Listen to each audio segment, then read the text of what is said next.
Seja bem-vindo ao canal Informação Cristã. Antes de continuar, deixe um like e inscreva-se no canal para continuar recebendo novos vídeos. Muito obrigado e que Deus te abençoe. Em poucas palavras. Um olhar sobre o mundo, a vida e a sociedade, à luz da Palavra de Deus, com Augustus Nicodemos. Alô, queridos ouvintes, estamos chegando aí no seu receptor para mais um programa Em Poucas Palavras da Primeira Igreja Presbiteriana de Goiânia. Agradeço a sua audiência. Comigo está o pastor Augustus Nicodemos. Olá, Nathan. Olá, querido ouvinte. É sempre um privilégio voltar aí ao seu receptor. Obrigado pela sua audiência. Venha para minha igreja. Você já ouviu isso, né? Acredito que sim. Aqui mesmo em nosso programa temos feito convites para que você, pelo menos, conheça a Primeira Igreja Presbiteriana de Goiânia. Bem, o fato é que muitas vezes você pode dizer, como eu já ouvi algumas vezes, respostas do tipo: não, eu não preciso de uma igreja, eu posso ter a minha fé sozinho, em minha casa. Será que essa pessoa está certa? Se você pensa assim, será que você também está correto na sua afirmação? Por que é que eu preciso de uma igreja? Esse é o tema do programa de hoje. Pastor Augustus, então, eu preciso mesmo pertencer a alguma igreja? E pode ser qualquer uma, desde que seja uma igreja? Não pode ser qualquer uma não, né? Não pode ser não, porque entre as muitas igrejas que existem por aí, existem aquelas que estão bem afastadas do que é o ideal bíblico e do conceito bíblico do que seria uma verdadeira igreja. Mesmo se chamando igreja. Mesmo se chamando igreja. Nathan, pertencer a uma igreja é extremamente importante para uma pessoa que professa fé em Jesus Cristo. É preciso a gente fazer aqui uma distinção entre igreja e igreja. Uhum. Quando a gente fala de igreja, às vezes nós estamos querendo dizer aquele ajuntamento de pessoas que creem no Senhor Jesus Cristo e que estão ali porque desejam compartilhar a sua fé, se apoiar mutuamente, se encorajar, aprender uns dos outros, uns com os outros e se organizar para anunciar o Evangelho e fazer boas obras aqui nesse mundo. Então, esse é o conceito mais simples e puro e bíblico de igreja. Uhum. Mas, às vezes, nós usamos o termo igreja para se referir à instituição. Porque esse ajuntamento de pessoas, à medida que ele se torna sistemático, à medida que ele cresce, à medida que ele se torna complexo, então ele vai precisar de um certo grau de organização. Vai precisar de um lugar para se reunir. Para você alugar um lugar, você vai ter que ter um CNPJ.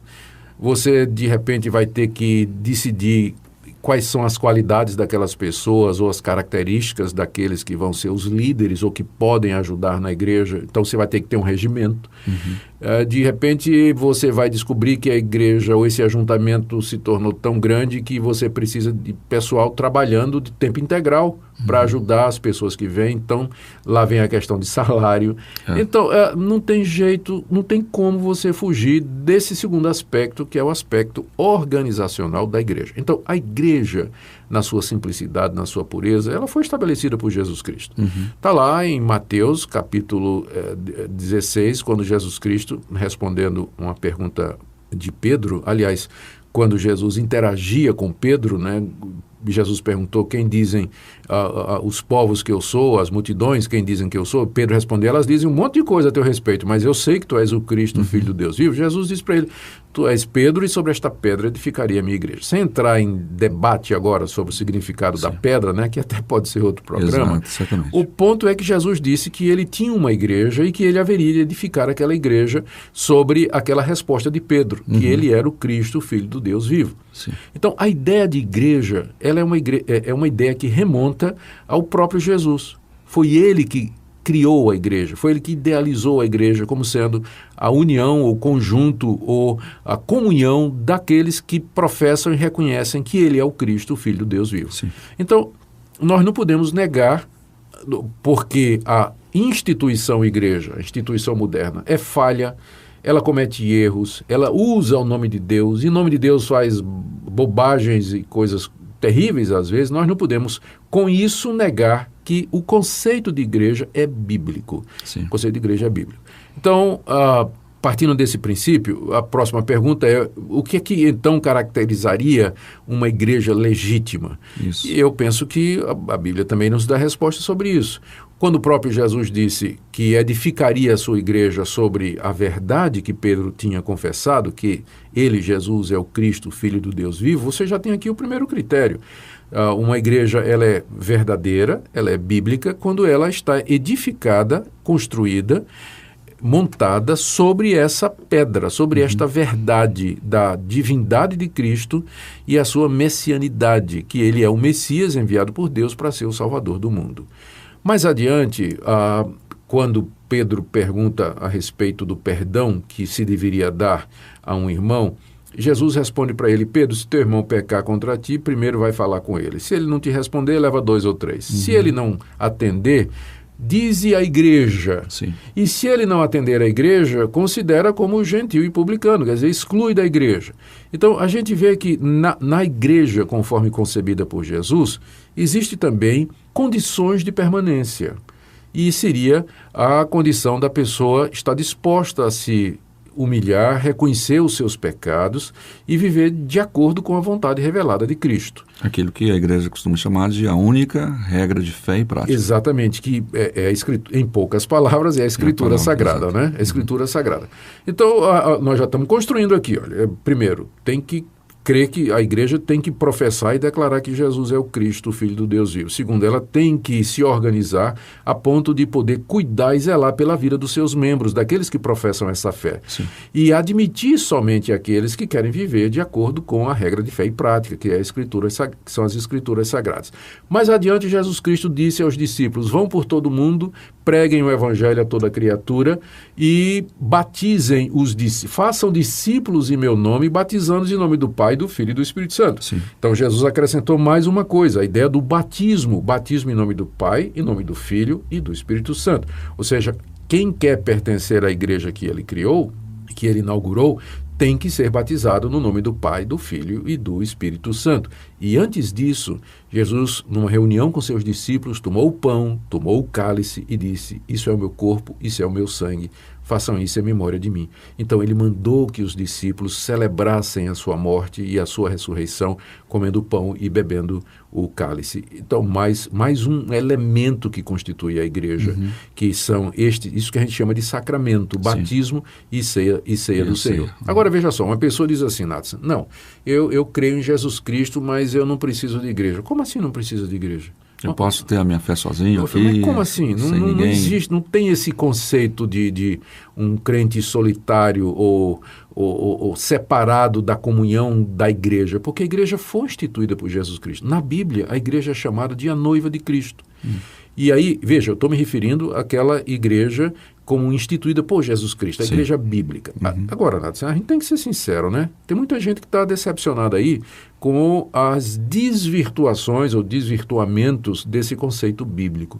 Porque tem mercenários, tem falso profeta, tem gente inescrupulosa que usa o evangelho, usa o nome de Jesus, usa a religião como um negócio. Fonte de lucro, não? Né, como fonte de lucro. Eu vi até uma vez uma reportagem, não sei se foi na Veja ou Isto É, que dizia assim: pequenas igrejas, grandes negócios. Né? Eu me lembro disso também, mas não sei aonde, mas já vi esse título, sim. Pois é verdade. Então, o fato de que tem picareta, né? Vamos usar a palavra, o cara é picareta mesmo, o cara não tem vergonha na cara, ele é mentiroso, ele se passa por religioso, ele abre uma igreja, ele abre um negócio, na verdade, começa a pregar prosperidade, fazer promessas que Deus nunca fez, de que Deus vai dar isso, Deus vai dar aquilo, em troca a pessoa tem que dar dinheiro, tem que dar oferta, tem que fazer sacrifício e tudo mais, e isso aí não é igreja. E acaba trazendo esse preconceito, talvez, contra a igreja. Olha, a mídia olha para os evangélicos como se fosse uma coisa só, o que é uma pena. Não é verdade.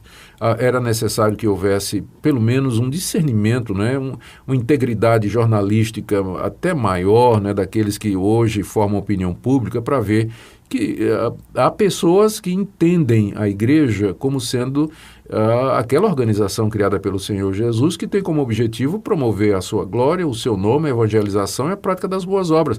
Mas não é um centro de exploração financeiro por pessoas que não têm escrúpulo, não têm formação, não têm outra intenção senão ganhar dinheiro com a fé dos incautos.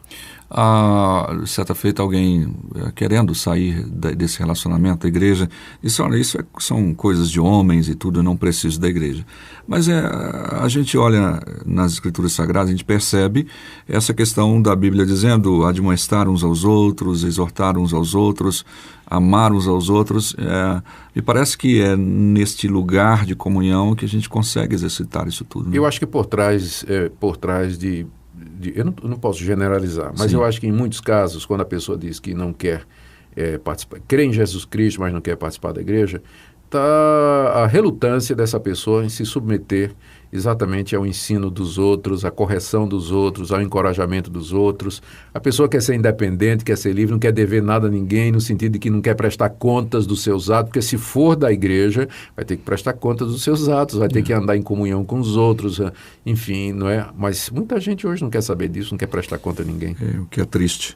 Como é que a gente deve analisar, para a gente encerrar aqui, o convite do tipo assim, procure uma igreja que você se sinta bem. Não parece que a igreja se torna um lugar apenas para acalentar e não denunciar? Isso. A gente deve procurar uma igreja onde a palavra de Deus é pregada, onde se leva a sério a questão do batismo, a questão da ceia, a questão do fazer discípulos. Essa é a finalidade da igreja, é edificar os membros, os cristãos na fé em Cristo Jesus. Eu devo procurar uma igreja que seja uma igreja bíblica e não uma igreja que me faça sentir bem. Se puder encontrar as duas coisas, melhor, né? Também não preciso ofender o tempo todo para denunciar as pessoas. Né? Sem dúvida nenhuma. Se eu puder encontrar uma igreja que me discipule, me edifique, me instrua na palavra de Deus e faça isso de uma maneira agradável, de uma maneira confortável, amistosa, amorosa. Amorosa, não sim. É? Então, seria o melhor de todos os mundos. Né? Mas se eu tiver que escolher entre uma igreja que é bíblica, que prega a palavra e tudo, e uma que eu me sinto bem, mas que só tem diversão, eu devia preferir o primeiro caso. Em poucas palavras, um olhar sobre o mundo, a vida e a sociedade, à luz da palavra de Deus. Apresentação, Natsan Matias. Comentário, Augustus Nicodemos. Um programa da Primeira Igreja Presbiteriana de Goiânia, Rua 68, esquina com 71, Centro. Visite o nosso site www.pipg.org. Apoio, Seminário Presbiteriano Brasil Central, Goiânia.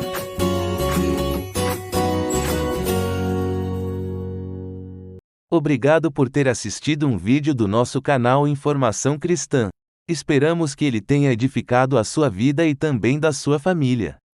Pedimos que por favor se inscreva no nosso canal, dê um like e compartilhe esse vídeo para o maior número de pessoas, para que elas também sejam edificadas e alcançadas pela palavra do nosso Deus. Que Deus te abençoe e até o próximo vídeo.